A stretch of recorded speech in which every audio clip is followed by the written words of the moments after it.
So it has been 6 months since I switched to the iPhone XS Max, and today, in short, I'm here to do kind of a re-review, kind of a look back, a long-term review after using this device for such a long time. I'm here to reaffirm some things that I said, and here to kind of add to what I said previously, and we're here to kind of answer the big question once again: is this phone worth the astronomical $1,100 price tag? So without further ado, let's get into this re-review.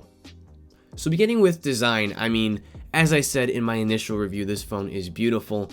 Glass front and back stainless steel, although the stainless steel has become a bit tarnished over time, but I guess that's just kind of natural with the metal. You can, polish it and whatever. But yeah, this design on this phone is top notch. It is up there with the S10 and the top dogs of today. Super premium, super dense. I love this phone. I love the way it feels. These stereo speakers in this phone are excellent, super loud, bassy, crystal clear. Love them to death when I'm listening to music without headphones or watching videos and, just listening to things. It's just a super great experience.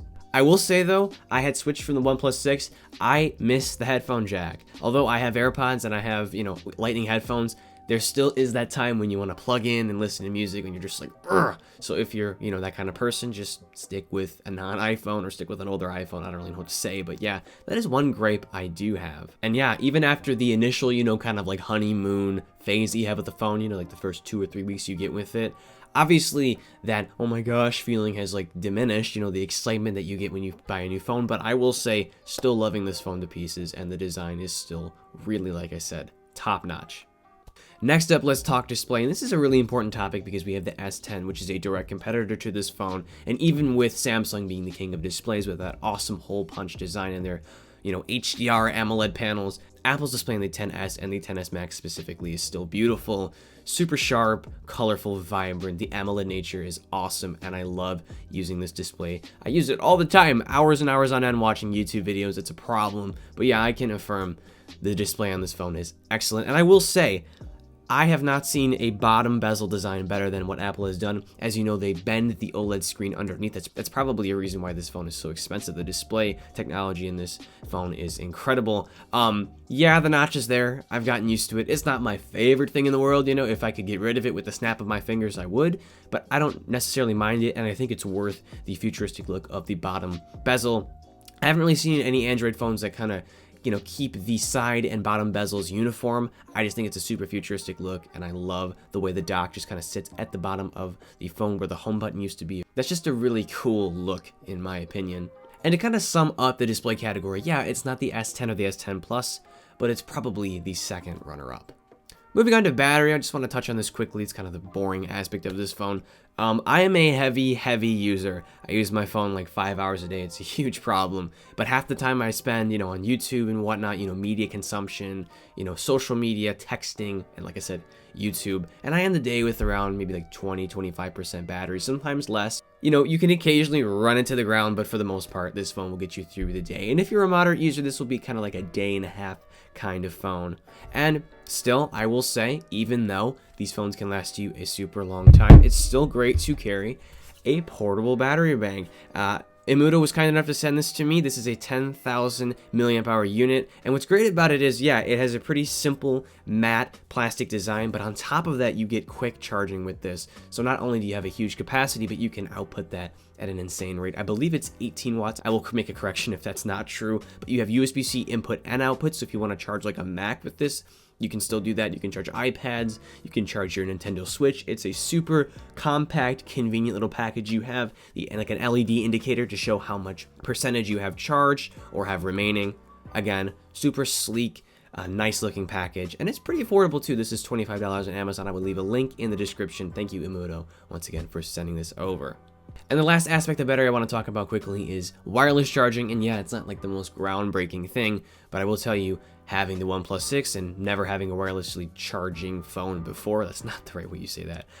It's really great to be able to just roll over in bed and just plop it onto the wireless charging pad without having to get up and like plug it in. And it encourages you to charge your phone more because, if you're not using it, you just place it down. There's no extra step. It's a really seamless feature, and I just love being able to, once again, just plop it down on a mat, have it charged without even thinking about it. So really, battery life is great, especially because I'm always charging my phone when I'm not using it. Next up, moving on to camera, I did go over what I thought about the iPhone XS Max's camera, so if you want a more detailed review of it, go watch my original review, but I will tell you, I don't take too many pictures with my iPhone. I have my Panasonic G7, which I use here, and when I feel like taking pictures, I take pictures with that. This is kind of more like, I kind of use my phone's camera for more utilitarian things and just goofy things. I use Snapchat a lot, and let me tell you, this is the ultimate Snapchat camera. iPhone is optimized for Snapchat, and just iOS in general. And the photos that I take, even in-app with Snapchat zooming up and everything, low light is good, it's sharp, colors are great, way better than any Android phone I've used it with, except the Pixel. The Pixel is another epic Snapchat device. But when I do take pictures, the contrast is great, the dynamic range is great, sharpness is great, colors are true to life. If I need to take a picture with this phone, it'll turn out great 9 times out of 10.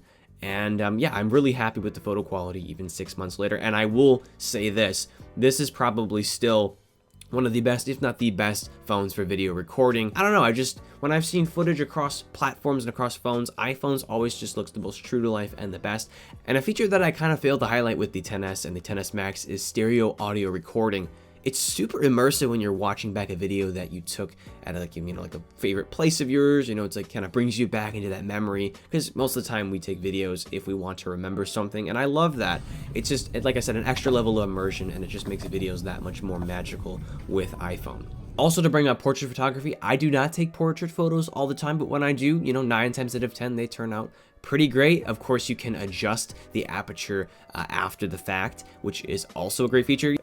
You also have those lighting conditions or whatever, those stage light and the mono light and just stuff like that. I don't personally use it all the time, but there are situations where you might want to pull that out. But for me, in my experience, I've never felt the need to take a photo with studio lighting. I just kind of pull my phone out and just snap a photo, and that's it.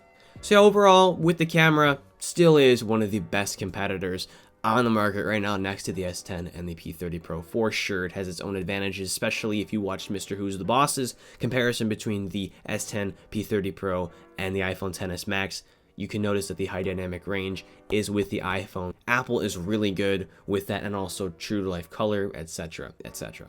And last but certainly not least, let's talk software and performance. And I'm just gonna be straight up with you. I am not like in love with iOS. Yes, it fits me and my lifestyle the best. I have friends who own iPhone. I'm in group chats. I need AirDrop. I use Final Cut. I'm on a Mac. Just the list goes on. Apple's evil. They kind of make things integrate so well together when you have a Mac and an iPhone and an iPad and the watch and the AirPods. That is kind of where I'm at in my life. But still, it doesn't mean that I am infatuated with the cleanness of iOS. I will say, though, something that Apple is really good at is fluidity. I have not seen that with Android yet, although OnePlus's Oxygen OS is coming really close to that. The fluidity with the gesture-based interface is still really heavenly, and it would be perfect if Apple actually made iOS less restricted and limited. But still, that is one of the features that I love about the iPhone X, whipping through the interface, quitting apps and going home. It's just a really nice experience. The animations are super buttery. Of course, it may not be as fast as something like the OnePlus 6, which was my previous daily driver, but for an iPhone with its limited nature, its lockdown animations, it's still very, very quick in everyday tasks. And last thing I wanted to mention is Face ID.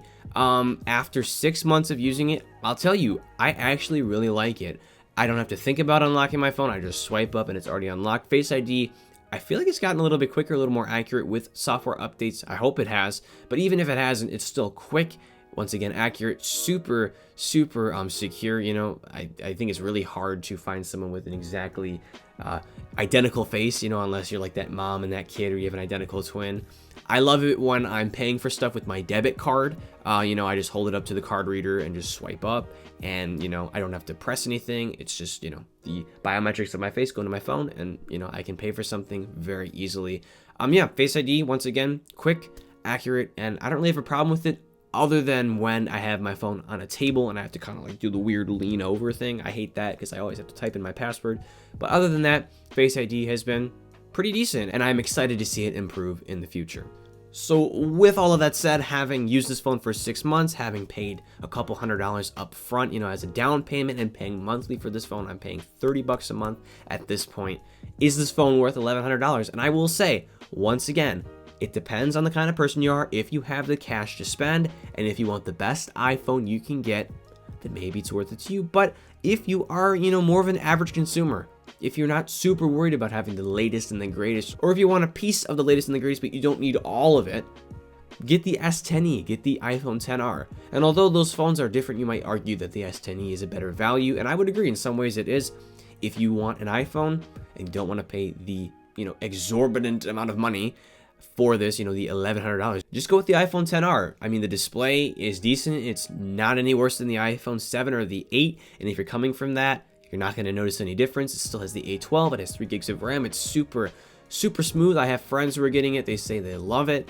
And it's $350 cheaper. And the camera is also, I guess I've been told, in ways better, especially for portrait photography because they use like AI in that. Still a great phone. You can also get the S10e. It's an amazing value. Snapdragon 855, wide angle camera, beautiful display, hole punch, side mounted fingerprint sensor, great package, and in some ways a little more spec'd out than the iPhone XR. So I guess my final verdict is, for most people, I mean, with their usage case, this phone probably isn't worth all of the money to them. They could be just as happy with, like I said, a XR or an S10e or a OnePlus 6 or OnePlus 7 when it comes out. It'll be even cheaper. But once again, if you have the money, if you want the extra oomph in design and display, go ahead and cop a XS or a XS Max. You will not be let down. I'm very satisfied with my, current purchase. I haven't bought this phone in total yet. I will have this purchase probably by August. I'll pay it off and then sell it and buy the new one to review. But yeah, I mean, kind of depends on who you are, but for the most part, just kind of see what your budget is. If you can't afford it, if you're going to make a stupid financial decision to buy this phone, don't do that. Buy something, like the XR, like I said, the S10e, buy an alternative.